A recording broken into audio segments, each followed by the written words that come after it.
Welcome to this explainer. I am absolutely thrilled you're here with us today. Look, if you're tuning into this, I want to start off by acknowledging something deeply important.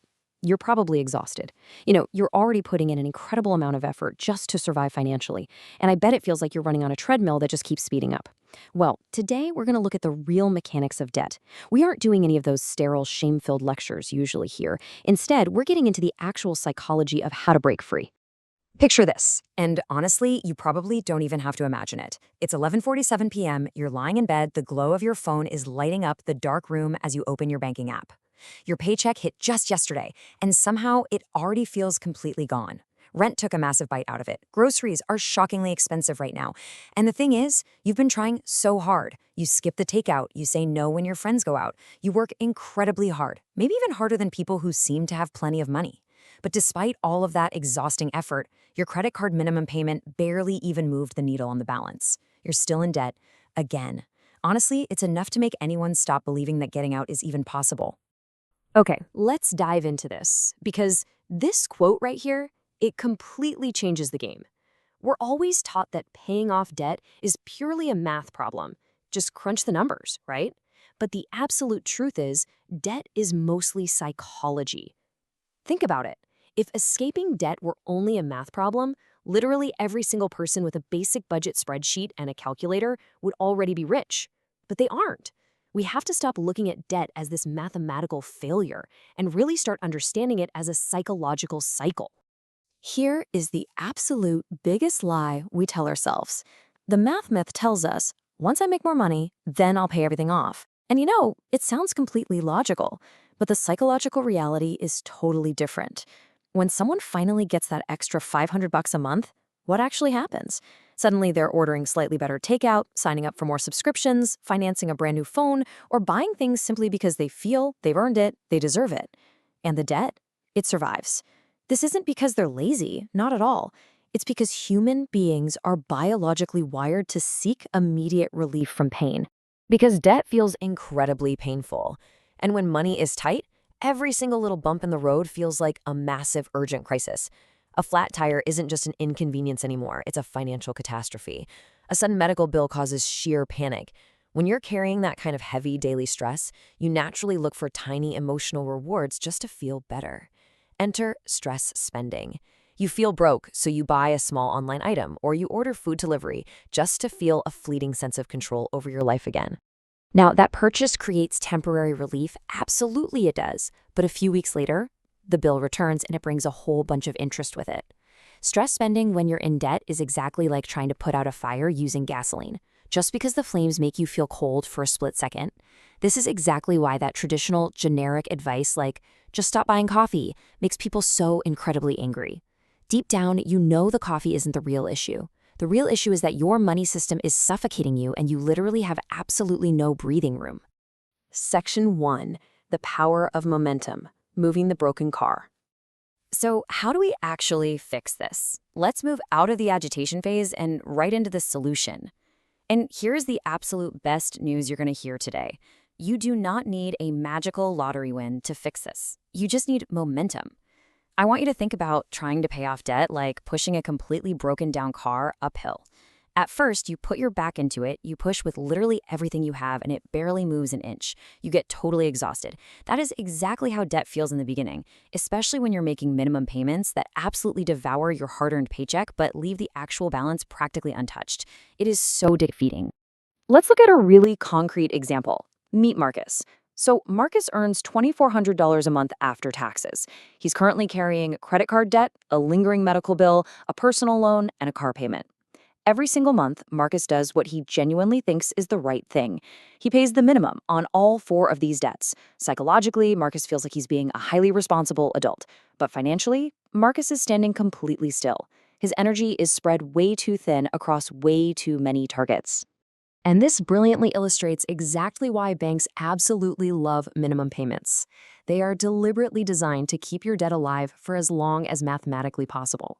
They want to stretch your interest payments across years or even decades. Paying the minimums on multiple debts is literally like trying to empty an entire swimming pool using a soup spoon. I mean, you're technically making progress, sure, but it is so painfully slow that you are almost guaranteed to just give up before you ever finish. So, Marcus decides to change his strategy. Instead of treating all his debts equally just to feel responsible, he chooses just one financial target to attack aggressively.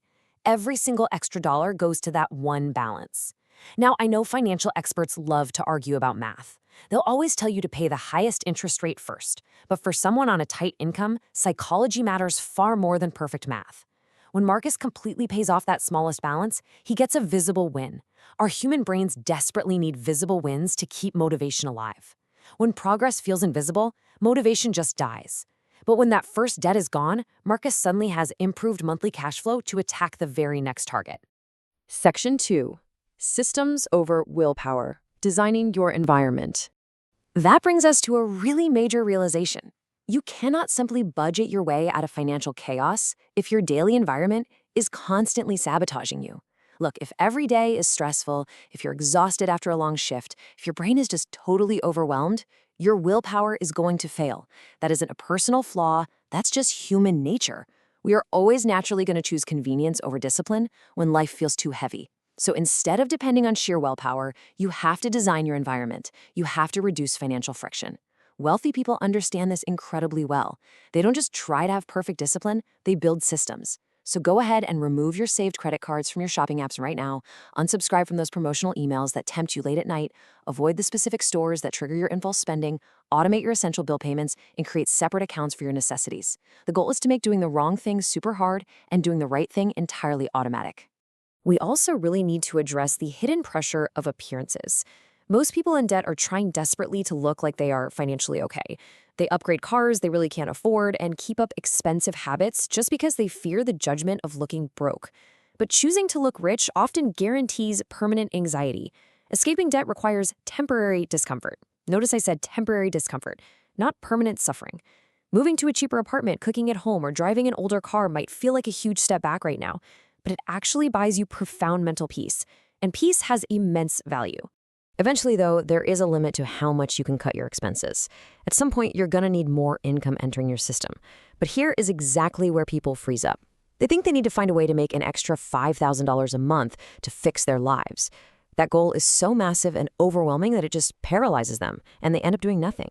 I want you to think smaller and much faster. What simple, completely unglamorous skill or task could realistically bring in just an extra $100 a week? Because an extra $100 a week is $400 a month. When you throw an extra $400 directly at a targeted debt, you dramatically change your payoff timeline. You literally stop the interest from growing faster than your payments. But honestly, more importantly, extra income creates hope. When people feel trapped, they completely avoid their finances. But when they see an extra $400 actually moving the needle, hope becomes contagious. They start checking balances again, tracking spending, and making way smarter decisions. The progress creates some motivation, not the other way around. Section 3. The hidden toll of debt. Cognitive overload. I really want to slow down for a second here to talk about the deeper, often unspoken truth about this entire struggle. Debt steals far more than just your money. It quietly taxes your brain every single hour of the day. Studies consistently show that financial stress drastically reduces your mental bandwidth. And you know this feeling. You feel it when your phone buzzes with a payment reminder and your stomach just drops. You feel it when you actively avoid checking your bank account because you're terrified of what you'll see. You feel it when you panic before opening your mail, or when you're constantly mentally calculating prices while walking down the grocery store aisle. This background stress forces people to become more impulsive just to survive the intense pressure. Poverty and debt are cognitive overload problems. They are not simply personal discipline failures. Let's be really clear about that. So the crucial point is this. You have to abandon the shame. Shame makes debt so much worse. If you secretly believe, oh, I'm just bad with money, or I'm always going to be broke, you will eventually stop trying strategically and you'll just start surviving emotionally. Identity drives behavior. We have to shift from saying I'm broke to saying I'm learning control.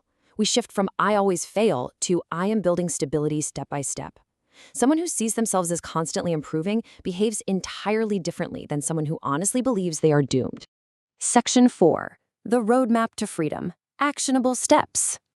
All right, we've broken down the psychology, the traps, and the mindset. Now, here are the step-by-step principles you can start applying today to finally escape this cycle. First up, choose consistency over perfection. A perfect strategy that burns you out is completely useless. You need a good strategy you can actually stick with. Second, attack one single balance aggressively while just paying minimums on the rest to build that momentum. Third, reduce financial friction so your good habits become totally automatic. Fourth, lower your long-term expenses. Go ahead and embrace that temporary discomfort for lasting peace. And fifth, build realistic, unglamorous side income to really accelerate your wins. Okay, let's move to and see how this builds, because this entire process requires a whole lot of patience. Protecting your mindset is absolutely critical, because paying off debt takes longer emotionally than it does mathematically. There are going to be months where your progress feels entirely invisible. But listen to me, invisible progress is still progress. Think of a tree. It looks exactly the same for weeks, building its roots deep underground, before it suddenly shoots up and grows taller. Well, money works the exact same way. At first, it feels agonizingly slow. And then, suddenly, everything accelerates. Eventually, a day will come when you actually notice your paycheck is lasting longer. You stop panicking when the phone rings. You stop dreading opening your banking app. You finally realize money is no longer controlling your decisions. And that right there is the real goal. Not looking rich, but achieving true freedom. Because wealth is not just about how much money you make, it's about how much pressure your money creates. The person earning less but controlling their money is living a far freer life than the person making six figures but buried up to their neck in debt. So the only question left to ask yourself today is this: are you willing to embrace a little temporary discomfort today to buy back your permanent freedom tomorrow?